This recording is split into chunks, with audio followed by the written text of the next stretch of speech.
توبة نصوحا عسى ربكم أن يكفر عنكم سيئاتكم ويدخلكم جنات تجري من تحتها الأنهار يوم لا يخزي الله النبي والذين آمنوا معه نورهم يسعى بين أيديهم وبأيمانهم يقولون ربنا أتمم لنا نورنا واغفر لنا إنك على كل شيء قدير.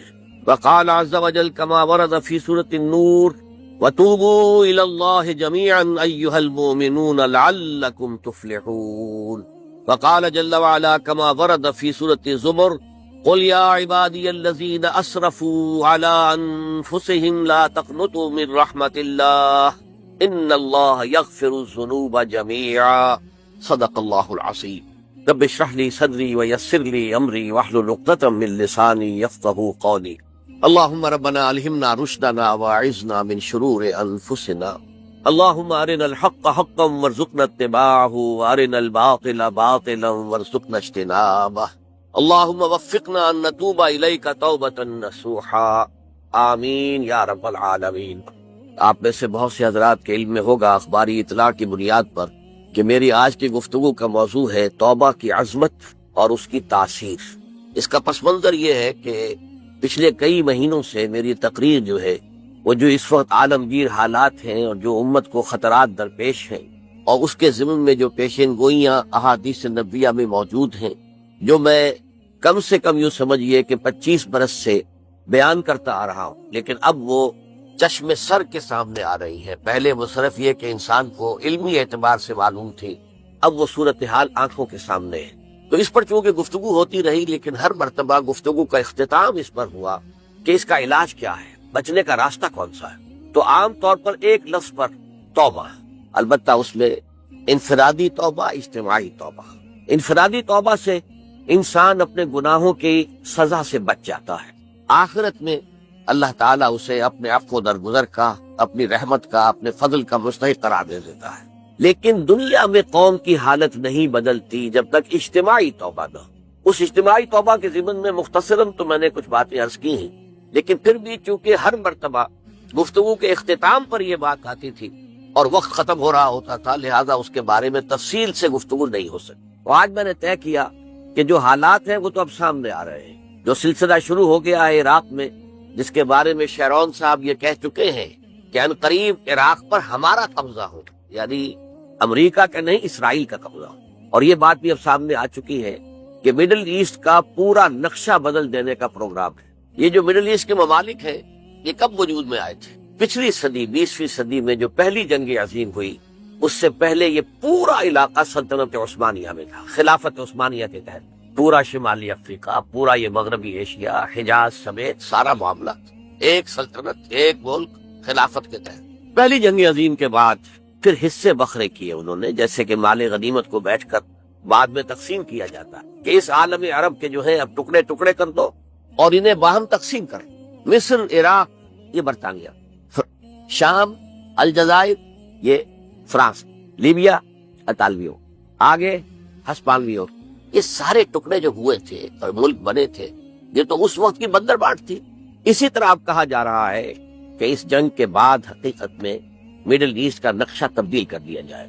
یہ صرف چینج آف ریجیم نہیں ہے، چینج آف ریجن ہے، علاقے کا۔ اور اس کو ہم اپنی اصطلاح میں جب کہیں گے تو گویا کہ ایک عظیم تر اسرائیل کے قیام کا منصوبہ ہے جس پر عمل کا آغاز ہو گیا۔ ورنہ اس جنگ کی کوئی وجہ سمجھ میں نہیں آئی، کوئی جرم ثابت نہیں ہوا صدام کا۔ پہلی خلیج کی جنگ میں تو اس کا جرم ثابت تھا، اس نے کویت پر حملہ کیا تھا۔ اس وقت تو کوئی جرم سرے سے ہے ہی نہیں۔ ان کے اپنے معائنہ انسپیکٹر جا کر بتاتے رہے کہ کچھ نہیں دیکھا ہم نے، وہاں کچھ نہیں پایا۔ اس حوالے سے سوچئے کہ کیا جواز، کوئی جواز پوری دنیا میں یہ بات تسلیم کی جاتی ہے کہ بلا جواز حملہ، اور کس قدر شدت سے ہے، کتنی طاقت سے ہے، کتنی قوت سے ہے، کتنی فوجیں آئی ہیں، کتنے جو ہے خلیج کے اندر جہاز کھڑے ہوئے ہیں جن پر سے کہ ہوائی جہاز اڑتے ہیں، کتنے چھوٹے چھوٹے جہاز کھڑے ہوئے ہیں، کہاں کہاں سے حملے ہو رہے ہیں۔ تو اصل میں وہ کتاب الملاحم کے اندر حضور نے جن خبروں کی پیشن گوئی کی تھی وہ اب ہمارے سامنے ہے۔ اسی طرح پاکستان کا معاملہ ہوتے ہوتے رفتہ رفتہ ہمارے گرد گھیرا تنگ ہو رہا۔ ہم پر ایک الزام تو وہ کہتے ہیں کہ آپ چاہے لاکھ دفعہ قسم کھا لیں ہم نہیں مانیں گے، شمالی کوریا کو ایٹمی صلاحیت جو ہے وہ آپ نے فراہم، ہمارے پاس ثبوت ہے۔ اس کے بدلے میں ان سے میزائل ٹیکنالوجی آپ نے لی ہے، ہمارے پاس ثبوت، اور آپ کشمیر میں کراس بارڈر انفلٹریشن اور ٹیررزم کو روک نہیں سکے، آپ نے نہیں روکا ہے۔ اور یہ جو ہے فنڈامنٹلسٹ جو ہیں آپ کے ملک میں سر اٹھا رہے ہیں، 2 صوبوں میں ان کی حکومتیں بن گئی ہیں، اس سے تو اندیشہ ہے کہ کہیں ایٹمی صلاحیت جو ہے آپ کی وہ ان کے ہاتھ میں نہ چلی جائے، پھر تو وہ القاعدہ اور ٹیررسٹ کے حوالے پہنچ جائے۔ لہذا حالات جو ہے بہت دگرگوں ہیں، اور یہی وجہ ہے کہ اس کا عکس ہمیں نظر آتا ہے۔ بھارت کا جو طرز عمل ہے اس وقت، جس طرح تھریٹننگ انداز اس کا اس وقت ہے، اتنا اس سے پہلے کبھی نہیں تھا۔ وہ کہتے ہیں کہ جو اصول امریکہ نے اختیار کیا ہے کہ جس ملک سے مستقبل میں کوئی اندیشہ ہے اس پر پہلے سے حملہ کرنے کا حق حاصل ہے ہمیں، یہ نہیں کہ اس کا کوئی جرم ثابت ہو، ہمیں اندیشہ ہے لہذا ہمیں حملہ کرنے کا حق حاصل ہے، تو اسی طرح پھر ہمیں بھی پاکستان کے اوپر حملہ کرنے کا حق حاصل ہے۔ بہرحال میں ان میں اب زیادہ وقت صرف نہیں کرنا چاہتا، یہ چیزیں تو اب رائٹنگ آن دی وال کی حیثیت سے ہماری نگاہوں کے سامنے ہے۔ آج میں چاہتا ہوں کہ اس توبہ کے موضوع پر کچھ عرض کروں، اور اس میں بھی ایک خاص بات جس کی طرف کہ میرا ذہن حال ہی میں منتقل ہوا ہے، وہ آج اس میں یوں سمجھیے کہ اضافی طور پر آپ کے سامنے رکھوں گا۔ دیکھیے، توبہ کے بارے میں قرآن مجید میں بے شمار آیات ہیں، اور توبہ جو ہے ہماری دینی تعلیمات کا ایک اہم ستون ہے۔ میں نے ابھی صرف 3 مقامات سے آیات آپ کو سنائی ہیں۔ یا ایھا الذین آمنوا توبوا الی اللہ توبۃ نصوحا، اہل ایمان اللہ کی جناب میں توبہ کرو خلوص کے ساتھ، اخلاص کے ساتھ۔ توبۃ النصوح، زبانی کلامی نہیں، توبہ کی تسبیح نہیں، بالفعل تو عسیٰ ربکم ان یکفر عنکم سیئاتکم، امید ہے تمہارا رب تمہاری برائیوں کو تم سے دور کر دے گا۔ یہ توبہ کی تاثیر ہے۔ اگر آپ کے اخلاق اور کردار میں کوئی غلط شے شامل تھی، اللہ تعالیٰ آپ کے کردار کے دامن کو دھو دے گا، اور آپ کے اعمال نامے میں اگر دھبے لگے ہوئے تھے تو اللہ تعالیٰ ان دھبوں کو بھی دھو ڈالے گا۔ عسیٰ ربکم ان یکفر عنکم سیئاتکم ویدخلکم جنات تجری من تحتہا الانہار، اور تمہیں داخل کرے گا ان باغات میں جن کے دامن میں ندیاں بہتی ہیں۔ یوم لا یخزی اللہ النبی والذین آمنوا معہ، وہ دن جس دن اللہ تعالیٰ اپنے نبی کو رسوا نہیں کرے گا، معاذ اللہ ثم معاذ، اور نبی کے ساتھ ہی ان کو بھی کہ جو ان کے ساتھ ایمان لائے۔ نورہم یسعی بین ایدیہم و بایمانہم، ان کا نور ان کے داہنی سامنے طرف اور داہنی طرف دوڑتا ہوا، نور ایمان قلب سے پھوٹ رہا ہوگا اور وہ سامنے روشنی ڈالے گا، اور نور اعمال صالحہ داہنے ہاتھ کی طرف سے جو کہ عمل کرتے ہیں نیک ہم، تو وہاں سے نور ظاہر ہوگا جو دنیا میں اعمال کی شکل میں کمایا گیا تھا۔ اور اس وقت یہ اہل ایمان کہتے ہوں گے، یقولون ربنا اتمم لنا نورنا واغفر لنا، اے اللہ ہمارے نور کو کامل فرما دے۔ اس کا پس منظر یہ ہے کہ ظاہر بات ہے کہ ایمان کے درجات بھی بے شمار ہیں۔ کہاں ابو بکر صدیق کا ایمان، کہاں ایک عام صحابی کا ایمان، کہاں ہم جیسے غیر صحابہ عام مسلمانوں کا ایمان، جو نسبت خاک رابع عالم پاک، اسی نسبت سے اس نور کی انٹینسٹی ہوگی۔ حضور نے فرمایا کچھ لوگوں کا نور تو اتنا ہوگا کہ وہ مدینے سے صنعاء تک اس کی روشنی پہنچ رہی ہو، یمن کے دارالحکومت تک، اور کچھ لوگوں کا نور اتنا ہوگا کہ صرف ان کے قدموں کے آگے روشنی ہو جائے گی، جیسے ٹارچ ہوتی ہے آپ کے ہاتھ۔ تو ظاہر بات ہے کہ اگر آپ کو رات کے وقت جنگل سے گزرنا ہو اور پگڈنڈی ہو کوئی اور اندھیری شب ہو، تو آپ کے لیے وہ ٹارچ بھی کس قدر بڑی غنیمت ہے کہ آدمی دیکھ لیتا ہے کہ سامنے سانپ ہے، کیا ہے، گڑھا ہے، کھائی ہے، کیا ہے۔ تو اس روز وہ جن کو وہ ٹارچ نصیب ہو گئی وہ بھی بہت خوش قسمت، بہت خوش قسمت، بہت خوش قسمت ہوں گے۔ لیکن ان کا کیا کہنا جن کا نور مدینے سے صنعاء تک پہنچ رہا، تو جن کے نور کی یہ انٹینسٹی کم ہوگی وہ اللہ سے دعا کرتے ہوں گے، ربنا اتمم لنا نورنا، پروردگار ہمارے نور کو بھی کامل کر دے۔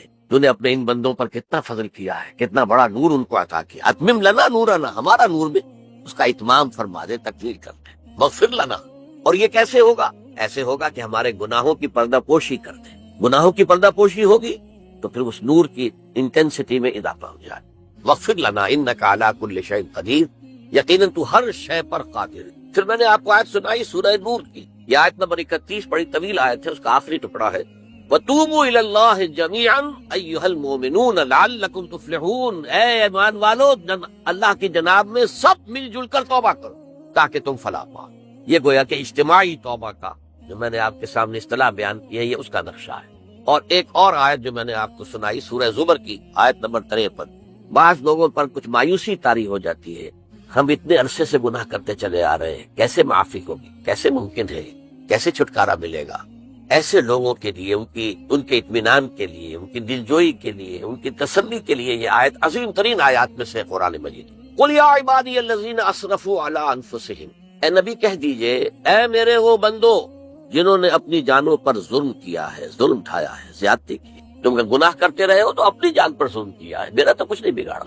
اللہ تو غنی ہے، اس کی تو سلطنت میں کوئی کمی نہیں آتی. ایک حدیث قدسی میں الفاظ آئے ہیں، میرے بندو اگر تم سب کے سب اولکم و آخرکم و انسکم و جنکم، تمام انس و جن اور اولین سے لے کر آخرین تک کسی بدترین انسان جیسے فاسق و فاجر ہو جائیں، سب ابلیس بن جائیں، تب بھی میری سلطنت میں کوئی کمی نہیں ہوگی. اور اگر تم سب کے سب اولین و آخرین اور انس اور جن سب مل کر جو متقی ترین انسان ہو سکتا ہے ویسے بن جاؤ، ابو بکر صدیق بن جاؤ، تب بھی میری سلطنت میں کوئی اضافہ نہیں ہو.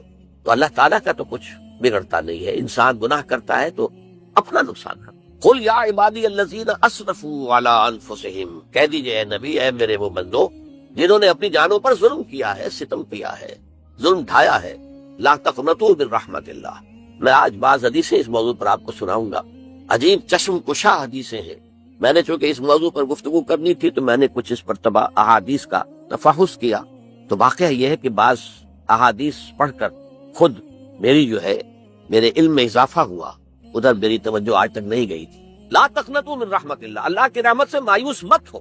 ان اللہ یغفر الذنوب جميعا، اللہ تعالیٰ تمام کے تمام گناہ معاف کر دے. اللہ تعالیٰ کی قدرت ہے، اللہ کا اختیار ہے، اللہ کا فیصلہ ہے، لہذا مایوس نہ ہو، اصلاح کرو. احادیث تو میں بعد میں آپ کو سناؤں گا، اس سے پہلے اس کا فلسفہ سمجھ لیجئے اصل میں کیا ہے. دیکھیے، ایک ہے طبیعی اعمال، فزیکل، ان کا ہم دنیا میں اصول یہ دیکھتے ہیں کہ اس کے نتائج لازمی ہوتے ہیں اور اسے چھٹکارا نہیں مل سکتا. آپ نے سنکھیا کھایا ہے تو مریں گے. چائے کھانے کے بعد آپ نے خودکشی کا ارادہ کیا، سنکھیا کھا لیا، اب چاہے آپ پر ندامت ہو، پشیمانی ہو، پریشانی ہو، توبہ کرے، آپ کو بچنے کا کوئی سوال نہیں، مرنا ہی مرنا. اللہ یہ کہ اللہ تعالیٰ جو ہے اپنی معجزانہ کسی قدرت سے اس عمل کا جو طبعی نتیجہ ہے اس کو نکلنے سے روک دے. آگ کی فطرت ہے کہ وہ جلاتی ہے، اللہ کے حکم کے تحت حضرت ابراہیم کو اس نے نہیں جلایا، یا نارو کونی بردن وسلام علی ابراہیم. لیکن یہ ہمیشہ نہیں ہوتا، یہ تو ایک دفعہ ہو گیا بس. اللہ جب چاہے اب بھی کر سکتا ہے، لیکن یہ روز روز نہیں ہوتا. روز روز جو بھی فزیکل لاز ہیں وہ چل رہے ہیں، اگر وہ نہ چلے تو کوئی سائنس پاسبل ہی نہ ہو، کوئی ٹیکنالوجی ممکن ہی نہ ہو. یہ تو ان فزیکل کیمیکل لاز جو ہے ان کا دوام ہے کہ جس کی وجہ سے یہ ساری سائنس اور ٹیکنالوجی اب کہاں سے کہاں پہنچ رہی ہے کہ عروج آدم خاکی سے انجم سہمے جاتے ہیں کہ یہ ٹوٹا ہوا تارا کہیں مہی کا عمل نہ بن جائے. تو یہ توبہ جو ہے فزیکل اعمال میں مفید نہیں ہے. چاہے آپ پر یہ احساس میں کیا کر بیٹھا، کیا میں نے کیا، کیوں میں نے کھا لیا یہ سنکھیا، تو اب اثر کرے. جو اخلاقی اعمال ہے ان کا قانون یہ نہیں ہے. اخلاقی اعمال کے نتائج ختم ہو جاتے ہیں توبہ کے ساتھ. یہ ایک بہت بڑا قانون ہے، بہت بڑا قانون. ایسا نہیں ہے کہ کسی گناہ سے انسان کی فطرت میں کوئی ایسی مستقل کجی واقع ہو جائے کہ جس کی اصلاح کی کوئی صورت ہی نہ ہو. یہ نہیں ہے. بڑے سے بڑے گناہ، بڑے سے بڑے گناہ توبہ کرو، خلوص دل سے کرو، جو اس کے اصول ہیں، جو اس کے قواعد ہیں، جو اس کے ضوابط ہیں، جو اس کی شرائط ہیں، ان کو پورا کرو. تو بڑے سے بڑے اعمال، برے سے برے اعمال، میں حدیثیں آج آپ کو سناؤں گا، حیران کو. کیونکہ عام طور پر یہی ہوتا ہے کہ مواعظ میں چونکہ لوگوں کو اصلاح کی ترغیب دلانی ہوتی ہے تو وہ جو انذار کا پہلو ہے اسے زیادہ نمایاں کیا جاتا ہے. اللہ کی طرف سے شدید ذو انتقام، اللہ انتقام لینے والا ہے، اللہ سزا دینے والا ہے. لیکن یہ دوسرا پہلو جو ہے وہ بھی اپنی جگہ پر بہت اہمیت کا ہے کہ طبیعی اعمال کے نتائج اور عواقب اور اخلاقی اعمال کے نتائج اور عواقب یہ ایک جیسے نہیں. اب اس معاملے میں تاریخ مذاہب عالم میں جو بہت بڑی غلطی ہوئی، تورات میں حضرت آدم اور حوا علیہ السلام سے جو غلطی اور خطا ہو گئی تھی، آپ اندازہ کیجئے کیا مقام اللہ نے عطا کیا تھا. سارے فرشتوں کو ان کے سامنے سجدہ کروا دیا تھا اور ایک ہی حکم تو دیا تھا نا کہ اس درخت کے قریب نہ جانا. اور تو ابھی کوئی شریعت نہیں تھی، کوئی لمبے چوڑے احکام نہیں تھے. کھاؤ جہاں سے چاہو، اس ایک درخت کے پیچھے پاس نہ جانا.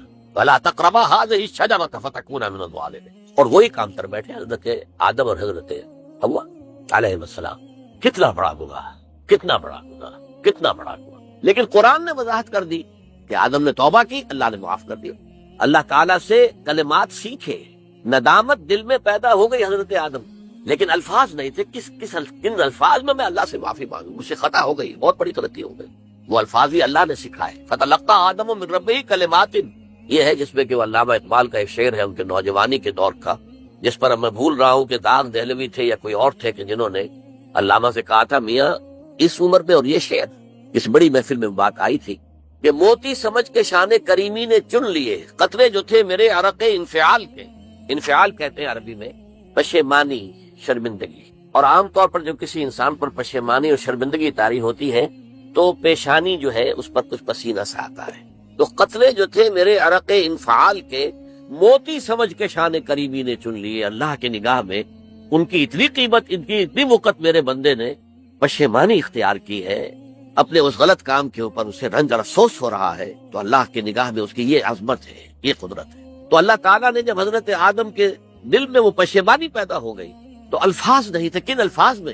ہم کہتے ہیں نا کہ مجھے سمجھ نہیں آ رہا کہ میں کس منہ سے آپ سے بات کروں، میری یہ حیثیت نہیں ہے، میں کن الفاظ میں اپنی جو ہے خطا کا اعتراف کروں. تو اللہ نے وہ کلمات خود سکھا دیے. فَتَلَقَّىٰ آدَمُ مِن رَبِّهِ كَلِمَاتٍ فَتَابَ عَلَيْهِ إِنَّهُ هُوَ التَّوَّابُ الرَّحِيمُ.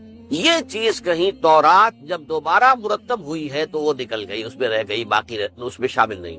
یہ تاریخی اعتبار سے جان لیجئے، تورات جو ہے وہ آج سے 2500 بلکہ 2600 برس قبل سے دنیا سے غائب ہے. یہ تورات کا جو نسخہ تھا یروشلم میں 587 قبل مسیح میں جب نبوکدنضر نے، شاید آج کل آپ دیکھ رہے ہوں، یہ عراق کی جنگ میں عراق کے جو خاص ڈویژنز ہیں عراقیوں کے، ریپبلکن گارڈز کے، ان میں سے ایک کا نام جو ہے وہ نبوکدنضر ڈویژن ہے، ایک کا حمورابی ڈویژن ہے. حمورابی جو ہے عراق کا بہت پرانا بادشاہ تھا اور تاریخ انسانی میں سب سے پہلا قانون اس نے مرتب کیا. حمورابی یہ بہت پرانی تہذیب ہے، دنیا کی غالباً سب سے زیادہ اینشنٹ تہذیب جو ہے وہ عراق کی. حضرت ابراہیم یہی پیدا ہوئے شہر ار میں.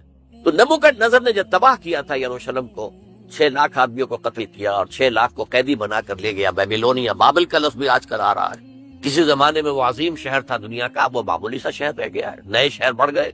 تو اس وقت سے اس نے جب یروشلم میں جو ہیکل سلیمانی حضرت سلیمان کی بنائی ہوئی مسجد تھی اس کو جب گرایا ہے، اس کے بعد سے وہیں پر وہ نسخہ رکھا ہوا تھا تورات کا.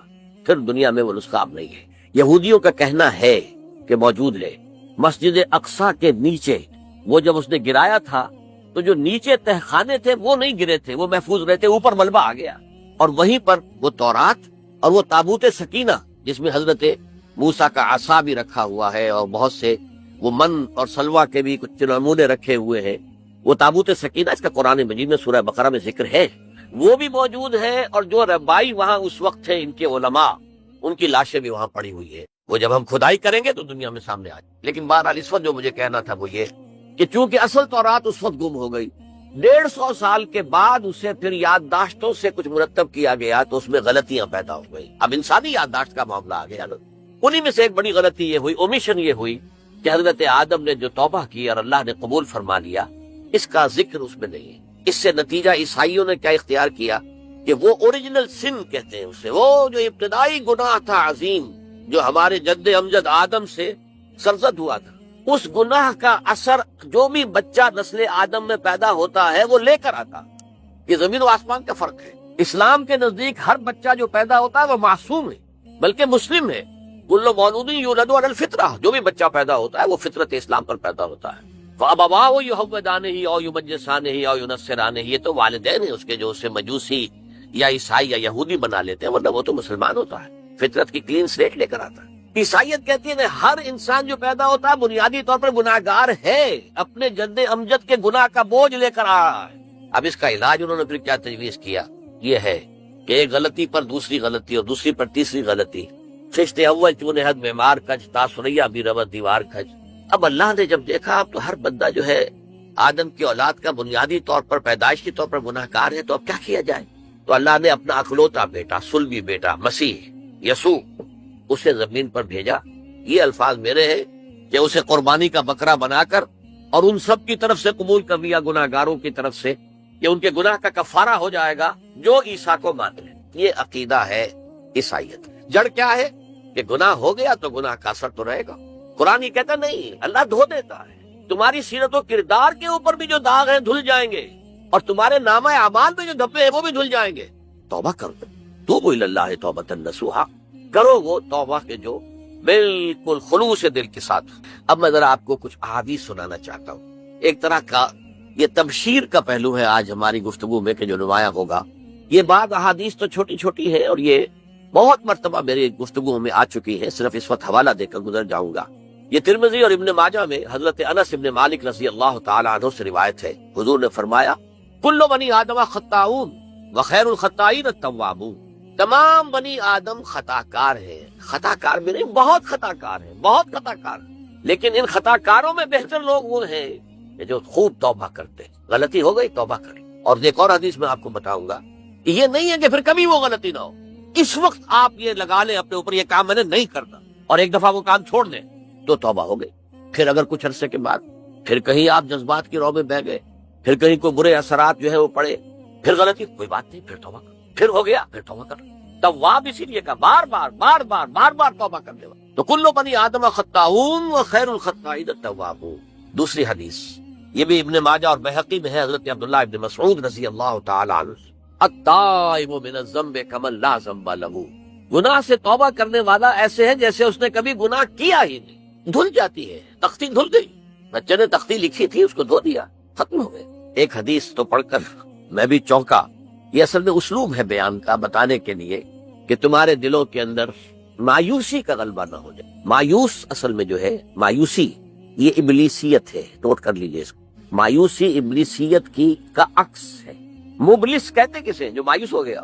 ابلیس سب سے بڑھ کر مایوس جو ہے وہ ابلیس، اسے معلوم میرا چھٹکارا تو نہیں ہے، لہذا میں جتنوں کو اپنے ساتھ لے کر جہنم میں جھونک دوں یہی میری کمائی ہے، میں نے تو بچنا نہیں۔ تو ابلیس کہتی ہے اس کو جو انتہائی مایوس، مبلس، جو رحمت خدا بندی سے مایوس ہو چکا۔ اب اس کو دور کرنے کے لیے حدیث سنیے، اور یہ حدیث مسلم شریف کی ہے، صحیحین کے اندر، حضرت ابو ہریرہ سے۔ حضور فرماتے ہیں والذی نفسی بیدہ، قسم ہے اس ذات کی جس کے ہاتھ میں میری جان ہے، لو لم تذنبوا، اگر تم لوگ گناہ نہ کرتے، لذهب اللہ بکم، تو اللہ تعالیٰ تمہیں لے جاتا کہیں اور، ولجاء بقوم یذنبون، اور پھر کسی ایسی مخلوق کو پیدا کرتا ہے جو گناہ کرتے، فیستغفروا اللہ، اور پھر وہ اللہ سے استغفار کرتے اور توبہ کرتے، فیغفر لہم، اور اللہ تعالیٰ انہیں معاف کرتے۔ تو میں نے عرض کیا کہ یہ بعض چیزیں ہوتی ہیں کہ جن کا واقع سے کوئی تعلق نہیں ہوتا، لیکن ایک زور بیان کے لیے، ایک بات کو ایمفیسائز کرنے کے لیے، جیسے قرآن مجید میں آتا ہے، اے نبی کہہ دو ان کان للرحمن ولد فانا اول العابدین، اگر اللہ کا کوئی بیٹا ہو تو میں سب سے پہلے میں اس کو پوجوں گا۔ جب میں اللہ کو پوجتا ہوں تو اللہ کا اگر کوئی بیٹا ہوتا تو کیا میں اسے نہ پوچھتا؟ لیکن نہیں ہے۔ اب یہ نہیں ہے، نفی کے لیے زور دیا کہ اگر اللہ کا کوئی بیٹا ہوتا، لو کان للرحمن ولد فانا اول العابدین۔ اسی طرح یہ ہے کہ اگر انسان گناہ نہ کرتے اور گناہ کے بعد توبہ کر کے اللہ تعالیٰ کی شان غفاری کا ظہور نہ ہوتا، یعنی یہ بھی ایک عجیب فلسفے کی بات ہے، اللہ نے یہ کائنات کیوں پیدا کی؟ قرآن مجید میں اس کو براہ راست ایڈریس نہیں کیا گیا، اس مسئلے کو میرے علم کی حد تک، ہو سکتا ہے کہیں بہت خفی انداز میں ہو اور ابھی تک میری نگاہ سے بھی جو ہے وہ چھپا رہ گیا، ہو سکتا ہے قرآن مجید کے غامض نکات ایسے ہو سکتے ہیں۔ کوئی شخص، میں تو کہتا ہوں کہ اگر کوئی شخص کہتا ہے، میرے بارے میں ایک عالم دین نے کہہ دیا تھا کہ اسے قرآن پر بڑا عبور حاصل ہے، تو میں نے انہیں پیغام پہنچایا، جن صاحب نے مجھے ان کا یہ جملہ سنایا تھا کہ آپ نے قرآن کی توہین کی، قرآن پر عبور کسی انسان کو نہیں۔ عبور کا مفہوم کیا ہے؟ دریا کے دو کنارے ہیں، آپ اس کنارے سے اس کنارے چلے گئے تو آپ نے عبور کیا دریا، قرآن کے کنارے ہے ہی نہیں، لا پیدا کنار۔ لہذا یہ کہہ دینا کسی کے بارے میں کہ قرآن مجید، اب انہوں نے تو ایک طرح سے میری تعریف کی تھی، میرے ایک ساتھی سے جملہ کہا تھا، ان کے وہ عزیز تھے، تو گویا کہ وہ جو میری تنظیم میں تھے ان کو خوش کرنے کے لیے کہہ دیا ہو، یا جو بھی ہو، ان کے دلی جذبات ہو سکتا ہے کہ میں نے کہا انہیں یہ پیغام پہنچا دیجیے، آپ نے قرآن کی توہین کی۔ قرآن پر عبور کسے کو سکتا؟ نہ معلوم کتنے مقامات ہیں کہ جہاں امام راضی بھی کھڑے ہوئے ایسے نظر آتے ہیں، دہشت زدہ، اعلم ان ھذا المقام مقام غامض مہیب عمیق، ہوشیار کے رہ بردم تیز است قدم را، ہوشیار ہو جاؤ، یہ بڑا خطرناک مقام ہے، بہت مشکل مقام ہے، اس کے تہ تک پہنچنا کسی کے لیے ممکن نہیں ہے۔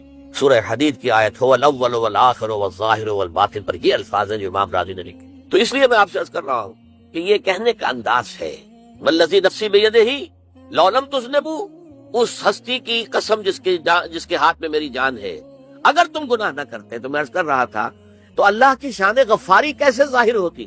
اللہ نے کائنات کیوں پیدا کی؟ کنت کنزا مخفیا فاحببت ان اعرف فخلقت الخلق۔ محدثین کرام اگرچہ اس حدیث کی سند کو پختہ نہیں مانتے، لیکن اکثر مفسرین نے اس کو تسلیم کیا ہے۔ علامہ آلوسی نے تسلیم کیا کہ میں ایک چھپے ہوئے خزانے کے مانند تھا، اب خزانہ کہیں پڑا ہے، اس کا کیا حاصل کیا ہے؟ وہ تو کہیں کھلے، کسی کے پاس جائے، کوئی اسے فائدہ اٹھائے تب تو کو فائدہ ہوا، تو کن تو کنزن مخفیًا، میرے اندر طاقت تھی، قوت تھی، خلاقی تھی، میری شانیں ساری میرے اندر ہی اندر تھی نا. کن تو کنزن مخفیًا فاحببت ان اعرف، تو میں نے یہ چاہا کہ مجھے پہچانا جائے. فخلقت الخلق، تو میں نے خلق کی تخلیق کی ہے. اب مجھے پہچانو اس کائنات کے ذریعے سے، یہ میری تخلیق ہے، آؤ دیکھو. ایک مصور اپنی تصویروں کی نمائش لگا، دیکھو میرے شاہکار، آؤ دیکھو، یہ میرے فن کے کمال کے نمونے، آؤ دیکھو. تو یہ ہے سب، دیکھو زمین آسمان. ان فی خلق السماوات والارض واختلاف اللیل والنہار والفلک التی تجری فی البحر بما ينفع الناس وما انزل اللہ من السماء من ماء فاحیا به الارض من بعد موتها. یہ ساری آیات ہیں، غور کرو. اور اسی لیے انسان کو پیدا کیا جس میں یہ فیکلٹی آف اپریسیشن، اللہ کے حسن و جمال و کمال کو پہچاننے کی صلاحیت ہے. ورنہ ظاہر بات ہے کہ یہ جمادات کیا پہچانیں گے اللہ کو، یہ پہاڑ کیا پہچانے گا اللہ کو.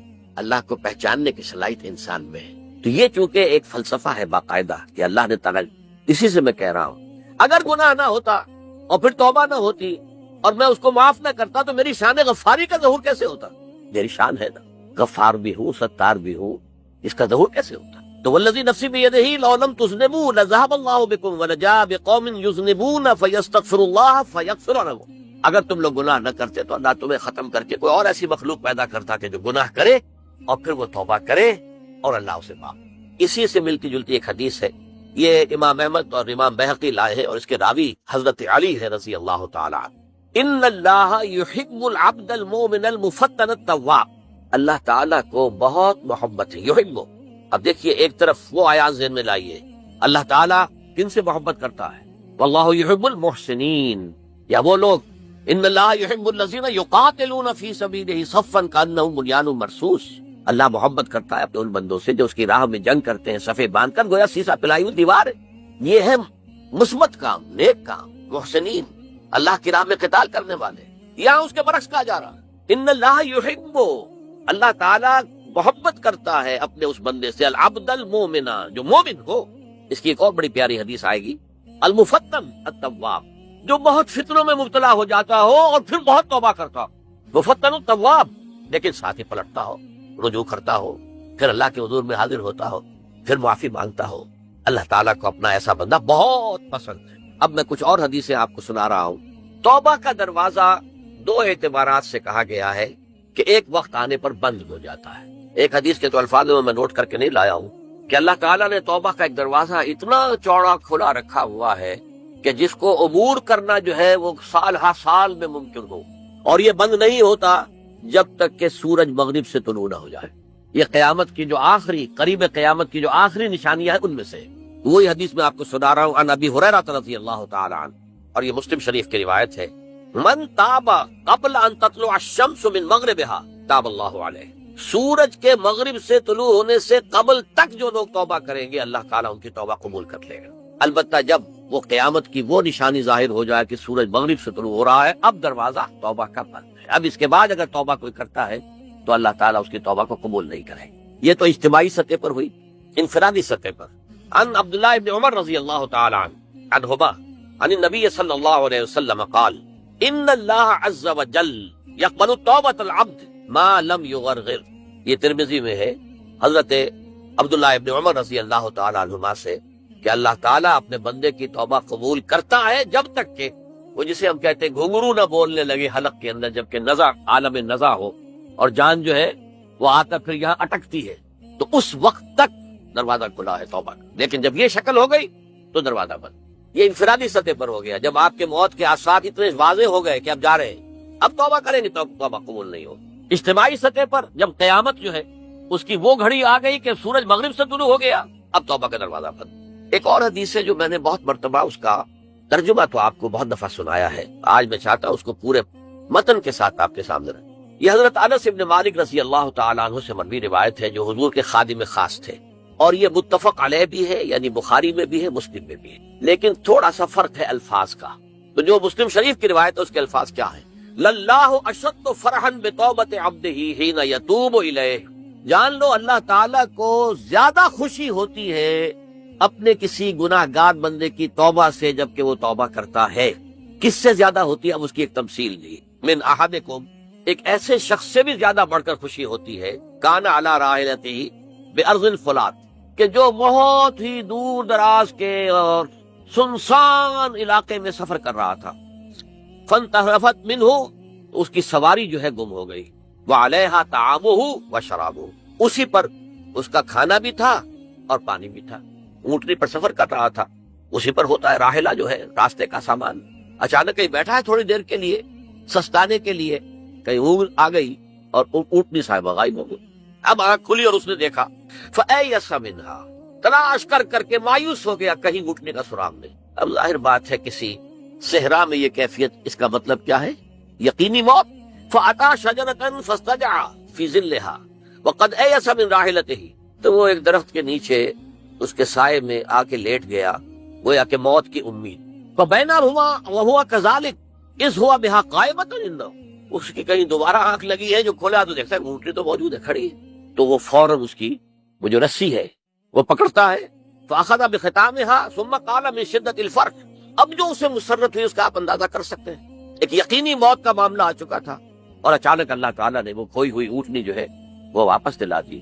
تو کہنا تو یہ چاہتا تھا، اللہ تو میرا رب ہے، میں تیرا بندہ ہوں، لیکن جسے ہم کہتے ہیں کہ خوشی کی انتہا فرط مسرت میں ایسی زبان لڑکھڑائی، اس نے کہا اللہم انت عبدی وانا ربک، اے اللہ تو میرا بندہ ہے، میں تیرا رب ہوں۔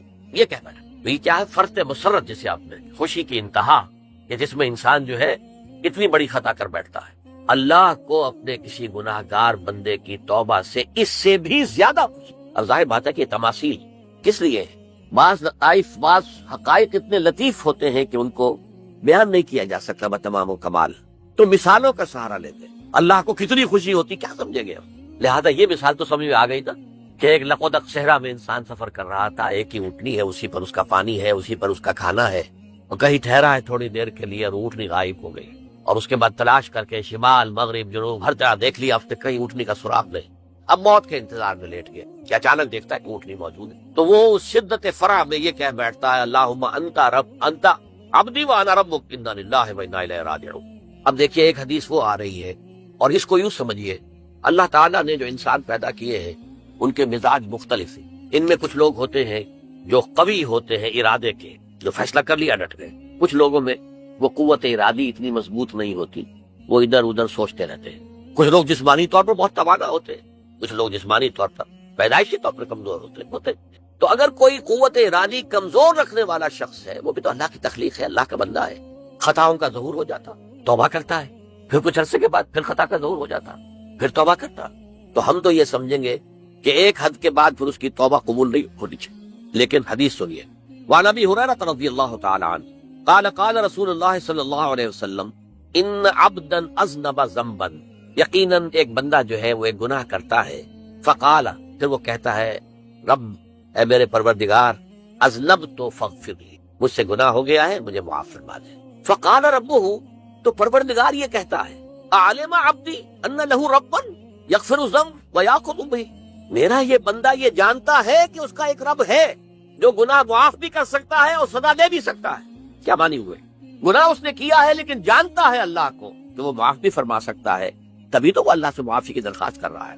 اس کے اس جاننے کی بنیاد پر، اس کے اس علم کی بنیاد پر، اس کے اس ایمان کی بنیاد پر فرمایا غفرت لعبدی، میں نے اپنے بندے کو معاف کر دیا۔ ثم مکث ماشاء اللہ، پھر وقت گزرا جتنا کہ اللہ نے چاہا، ثم اذنب ذنبا، پھر اس سے گناہ ہو گئے، فقال رب اذنبت ذنبا فاغفر، پھر کہتا ہے پروردگار مجھ سے گناہ ہو گیا، پھر مجھے معاف فرما دے۔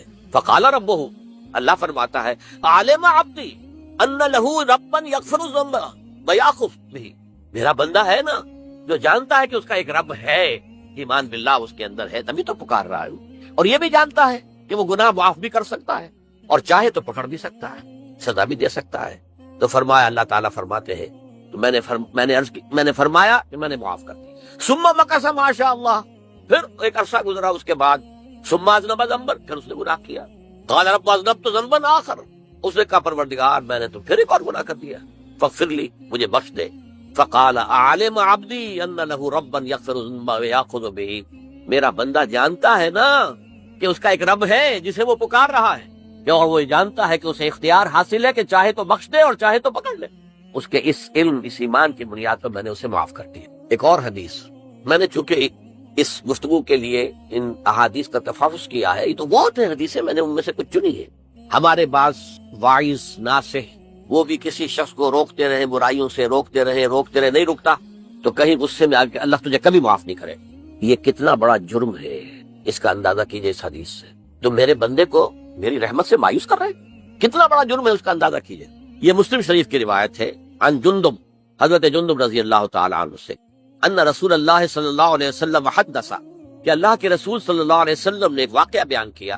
ان رجلا قال، کہ ایک شخص نے یہ کہا، واللہ لا یغفر اللہ لفلان، کہ خدا کی قسم اللہ تعالیٰ فلاں شخص کو کبھی معاف نہیں کرے گا.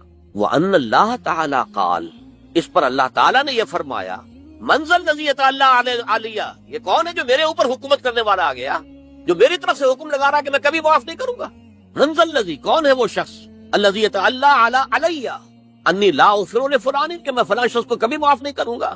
قد غفرت لفلان، اس کو تو میں نے معاف کر دیا.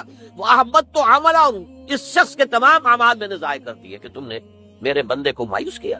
یہ ہے جرم کی انتہا. تو توبہ کی دعوت دیتے رہو، توبہ کے لیے لوگوں کو آمادہ کرتے رہو، توبہ جو ہے اس کے لیے ترغیب دیتے رہو. اللہ تعالیٰ معاف فرمانے والا. اب آخری حدیث سنا رہا ہوں، یہ تو بہت ہی عجیب حدیث ہے اور متفق علیہ، یہ بخاری اور مسلم دونوں میں. حضرت ابو سعید الخدری رضی اللہ تعالی عنہ جو ہے وہ اس کے راوی ہے.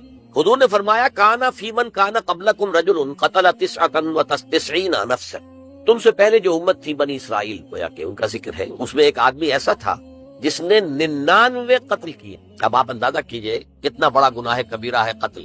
قرآن مجید میں آتا ہے وَكَأَنَّمَا قَتَلَ النَّاسَ جَمِيعًا، اگر ایک انسان کو بھی ناحق قتل کر دیا گیا تو یہ ایسے ہی ہے گویا کہ اس نے پوری نوع انسانی کو قتل کر دیا. اس نے 99 قتل کی. فَهَلْ لَهُ مِن تَوْبَةٍ، پھر اس کے بعد یہ ہوا کہ اس کے اندر توبہ کا جذبہ پیدا ہوا.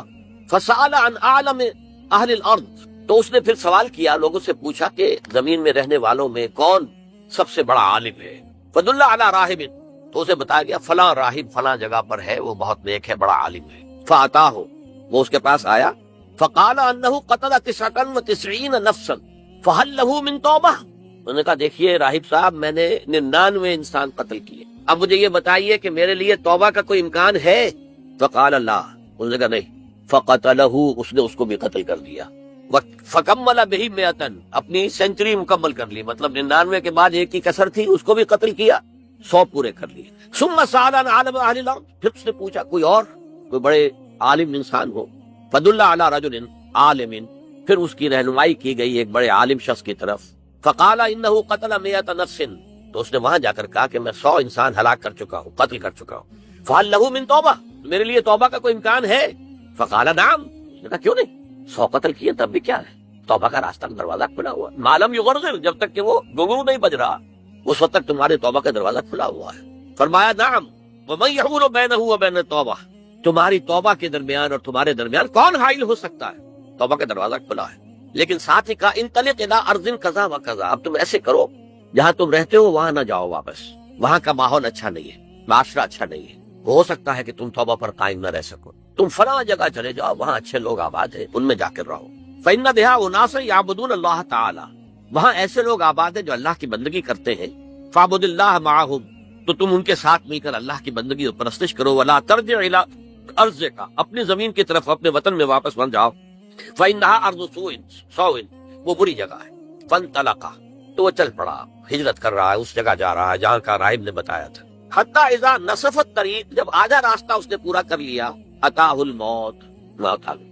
فاختصمت فیہ ملائکۃ الرحمت و ملائکۃ العذاب، اب وہ جہنم کے فرشتے بھی آ گئے اس کی جان قبض کرنے کو اور جنت کے بھی آ گئے. فقالت ملائکۃ الرحمہ، رحمت والے جو فرشتے ہیں جنت والے، انہوں نے کہا جا تائبا مقبلا بقلبہ للہ تعالی، یہ شخص توبہ کر کے اللہ تعالیٰ کی طرف ہجرت کر رہا تھا، اس لیے اس کی نیت کی بنیاد پر اب یہ جنتی ہے، لہذا اس کی روح ہم قبض کریں. وقالت ملائکۃ العذاب، اور وہ جو عذاب والے فرشتے ہیں وہ کہیں گے انہ لم یعمل خیرا قط، اس نے توبہ کے بعد کوئی نیک عمل تو کیا ہی نہیں، تو کس بنیاد پر اس کو تم جنت میں لے جاؤ گے، اس کو تو دوزخ میں جانا چاہیے. فاتاہ ملک فی صورت آدمی، تو ان کے پاس اللہ نے ایک اور فرشتے کو بھیج دیا آدمی انسانی شکل کے اندر. فجعلوا بینہم، تو ان فرشتوں نے کہا بھئی ہمارا فیصلہ کرا دو، اس کی روح ہم لینا چاہتے ہیں یا ہم لینا چاہتے، انہیں حکم بنا لیا. فقال قیسوا ما بین الارضین فإلی ایتہما کان اقرب، کہ تم فاصلہ ناپ لو جہاں سے وہ چلا ہے اور جہاں جا رہا تھا اور یہاں اس کی موت ہو رہی ہے، تو کون سا فاصلہ زیادہ ہے؟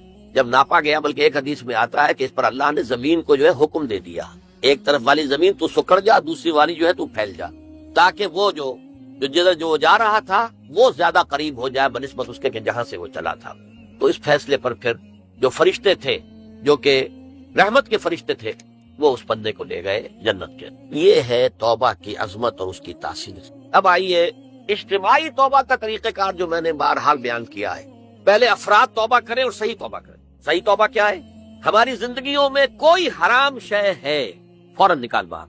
ہماری معاشرت میں اور اس معاشرے میں رہتے ہوئے جو قانون ہے جس کے ہم پابند ہیں، ہم کسی زانی کو رجم نہیں کر سکتے، ناممکن ہے، یہ تو قانون ہی بنے گا تب ہوگا نہیں۔ ہم کسی چور کا ہاتھ نہیں کاٹ سکتے، تو قانون بنے گا تو ہوگا۔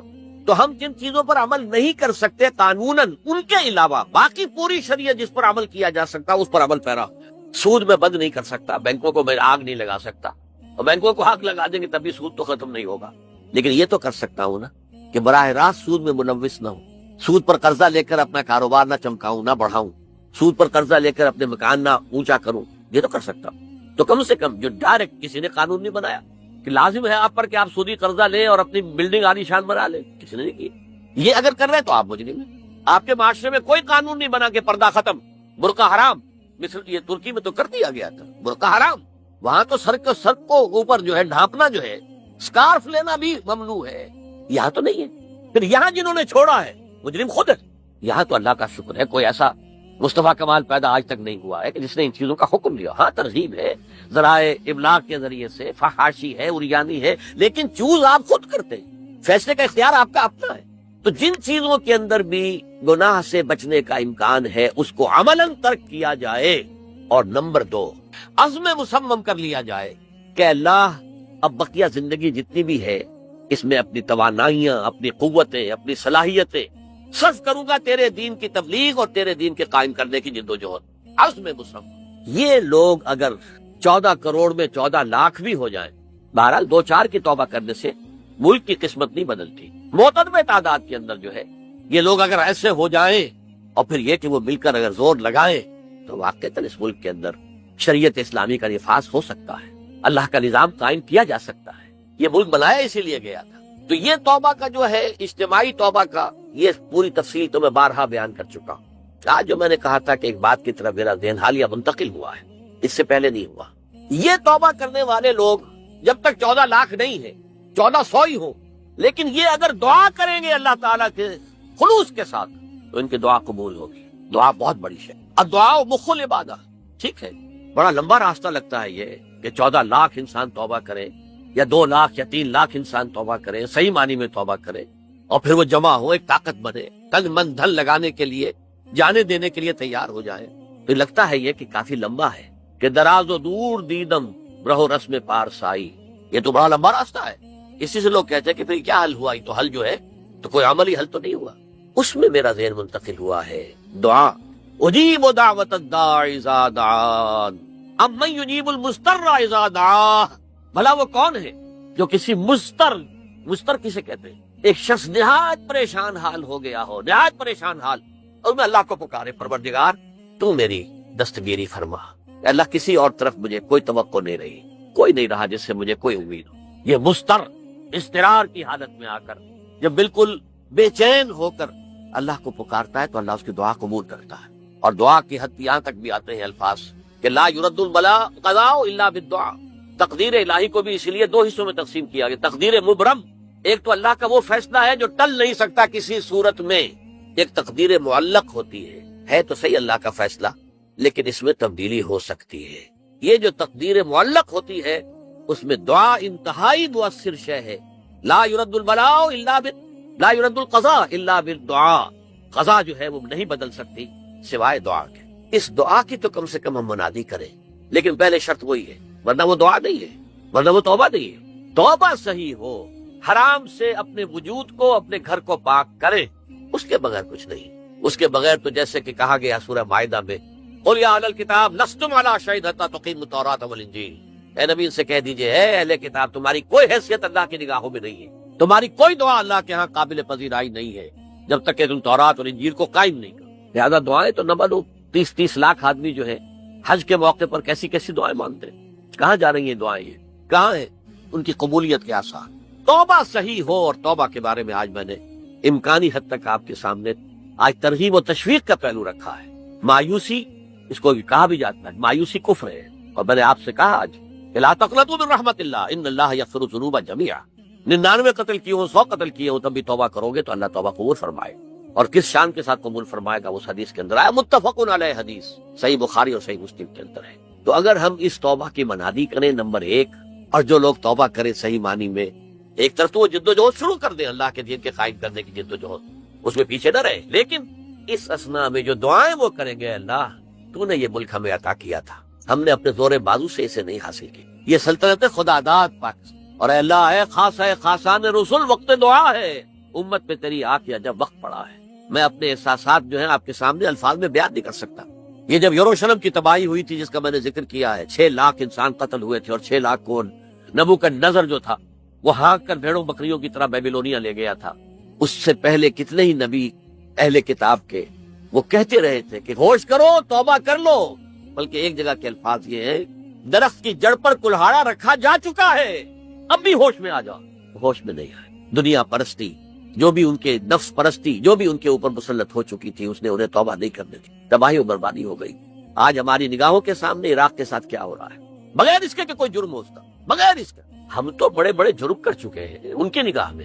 نان پرولیفریشن ٹریٹی جو ہے اس کے خلاف ہمارا عمل جا رہا ہے پوری دنیا کے اندر. انہوں نے کہا کہ ہم اس کو ایٹمی صلاحیت کو نہیں پھیلنے دیں گے. وہ ایک خاص وقت میں افغانستان میں انہیں ہماری ضرورت تھی اپنے اصل دشمن USSR اپنے مقابل کی طاقت کو ختم کرنے کے لیے. اس وقت انہوں نے اپنا منہ جو ہے پھیر لیا تھا، نہیں دیکھا تھا، اور ہمارے ہاں اللہ کی یہ رحمت آ گئی کہ ایٹمک صلاحیت بھی حاصل ہوئی. اور پوری دنیا میں شاہ عبداللہ نے کہا تھا، پرنس عبداللہ نے، کہ یہ آپ کا نہیں ہے، یہ جو نواز شریف صاحب سے جب اس کا ہم نے دھماکہ کیا ہے، یہ بم آپ کا نہیں ہے، یہ پوری امت مسلمہ کا بم ہے. کیسے یہ برداشت کر سکتے ہیں یہودی اور یہودیوں کے اعلی کار عیسائی، خاص طور پر Protestants, west white Anglo Saxon Protestants. تو سمجھ لیجئے کہ پاکستان کی جڑوں پر بھی تیشہ رکھا جا چکا. یہ میرے احساسات کی اس سے کم میں تعبیر ہو نہیں سکتی، لیکن اب بھی امکان ہے، اب بھی امکان ہے. توبہ کرو، توبہ کراؤ، مل جل کر طاقت بنو، کوشش کرو کہ یہاں اسلام کا نظام آ جائے. اور اس اسنا میں بھی دعا کرو اللہ تعالیٰ سے کہ اللہ ہمیں مہلت عطا فرما دے، ہمیں کچھ اور مہلت عطا فرما دے، اے اللہ ہمیں کچھ اور مہلت عطا فرما دے. بارک اللہ لی ولکم فی القرآن العظیم ونفعنی وإیاکم بالآیات والذکر الحکیم. توبة نصوحا عسى ربكم أن يكفر عنكم سيئاتكم ويدخلكم جنات تجري من تحتها الأنهار يوم لا يخزي الله النبي والذين آمنوا معه نورهم يسعى بين أيديهم وبأيمانهم يقولون ربنا أتمم لنا نورنا واغفر لنا إنك على كل شيء قدير. وقال عز وجل كما ورد في سورة النور